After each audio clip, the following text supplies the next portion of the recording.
আজও আমাদের শহীদের বাবারা কান্না করছে। কিন্তু দেখেন এই 6 মাসের মধ্যে অনেক পরিবর্তন আমরা লক্ষ্য করছি।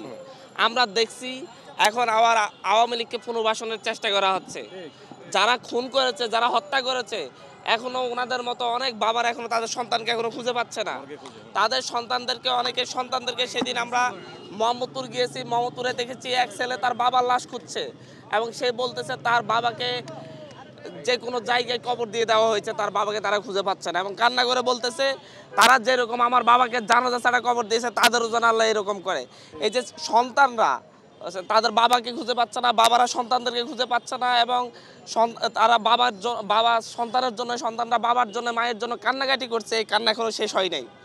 এখনো মানুষের চোখের অশ্রু ঝরছে, এখনো প্রত্যেকটা শহীদের শরীর থেকে এখনো রক্ত ঝরছে। কিন্তু দেখা যাচ্ছে এই অল্প সময়ের মধ্যে সেই আওয়ামী তাণ্ডব মানুষ ভুলে যাচ্ছে। সে আওয়ামী তাণ্ডবকে বিভিন্ন রাজনৈতিক গোষ্ঠী তাদের রাজনীতিতে ব্যবহারের জন্য আওয়ামী লীগকে আবার পুনর্বাসনের চেষ্টা করছে। আবার তারা হচ্ছে আওয়ামী লীগের রাজনীতির পক্ষে কথা বলছে।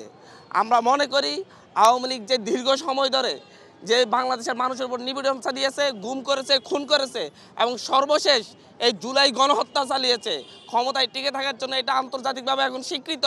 জাতিসংঘের প্রতিবেদনে এসেছে যে আওয়ামী লীগের সভানেত্রী সরাসরি এই হত্যাযজ্ঞের জন্য নির্দেশ দিয়েছে এবং আওয়ামী লীগ দল হিসেবে সরাসরি এতে অংশগ্রহণ করেছে।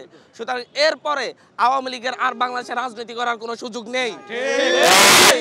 কোনো অপশক্তি যদি তাদের রাজনৈতিক হীনস্বার্থে আওয়ামী লীগকে বাংলাদেশের রাজনীতিতে আনার জন্য আবার প্রচেষ্টা চালায়, হয়তো বা এর বিরুদ্ধে প্রতিবাদ করতে গিয়ে আমরা আরো 2000 জন শহীদ হবো, কিন্তু আওয়ামী লীগকে বাংলাদেশে আর রাজনীতি করতে দিব না। এই শহীদের বাবারা তাদেরকে রাজনীতি করতে দিবে না, শহীদের সন্তানরা রাজনীতি করতে দিবে না। এই শহীদ পরিবার সবার আগে প্রতিরোধ গড়ে তুলবে যদি আওয়ামী লীগকে বাংলাদেশের রাজনীতিতে আবার পুনর্বাসনের চেষ্টা করা হয়। পাশাপাশি দিল্লিতে বসে বসে শেখ হাসিনা এখনো যে ধরনের ষড়যন্ত্র করছে, এখনো সেখানে বসে বসে এই দেশের মানুষকে হত্যার জন্য ইন্ধন দিচ্ছে। তার আমরা দেখেছি জাহাঙ্গীর কিভাবে বলছে ঢাকা শহরের মানুষকে তারা শান্তিতে থাকতে দিবে না, তারা প্রকাশ্য এখনো হচ্ছে এই দেশের মানুষকে হত্যার হুমকি দিচ্ছে।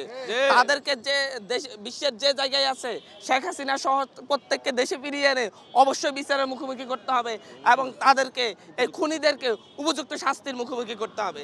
এটা হচ্ছে শহীদ পরিবার পাশে দাঁড়িয়ে আমরা ওনাদেরকে কথা দিচ্ছি, আমরা আওয়ামী লীগ নিষিদ্ধ হওয়া এবং হচ্ছে খুনিদের বিচারের আগ পর্যন্ত আমরা রাজপথ ছাড়বো না। আমরা আমাদের জায়গা থেকে আমরা আমাদের লড়াই চালিয়ে যাবো ইনশাল্লাহ।